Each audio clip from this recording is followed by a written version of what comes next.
Pendant la Première Guerre mondiale, la basilique a pris plus de 2000 obus, donc elle a été quasiment rasée, à part son minaret. Et la Vierge, à un moment, s'est penchée. Et elle est restée penchée comme ça pendant 3 ans avec l'enfant dans le vide. Et il y avait eu une petite histoire comme quoi, quand la Vierge et l'enfant tomberont, ça sera la fin de la guerre.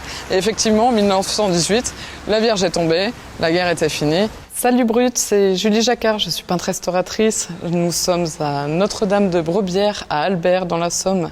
Je t'invite au voyage, on va visiter mon petit chantier et puis surtout cet immense bâtiment qui est un petit bijou dans la Somme. Allez, viens.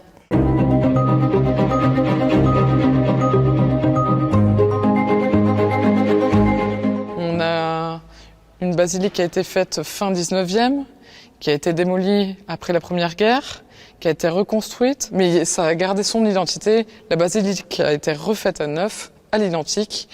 C'est vraiment l'identité d'Albert, c'est son histoire, c'est son patrimoine, c'est sa culture. Et justement, on a tenu avec le travail de la restauration à conserver, c'est la volonté. Et c'est grâce à la FDJ et au patrimoine qu'on arrive à pouvoir conserver et à faire perdurer ce bâtiment.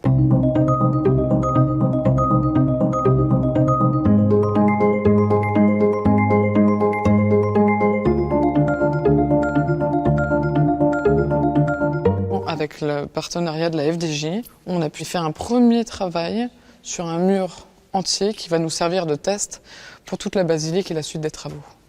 Alors quand nous sommes arrivés, on a découvert un premier mur, qui est celui qui est derrière moi, qui était complètement détérioré. On avait des zones d'humidité. En fait, clairement, on le voit sur les 2 murs qui sont opposés.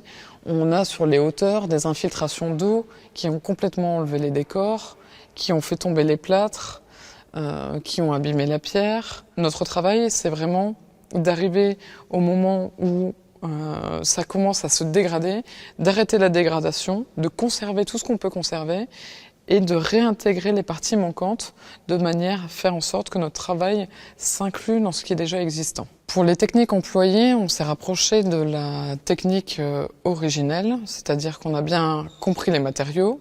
On savait qu'on travaillait sur un support brique, un support plâtre, et avec des pigments et de la peinture à l'eau. Donc on a fait exactement le même procédé.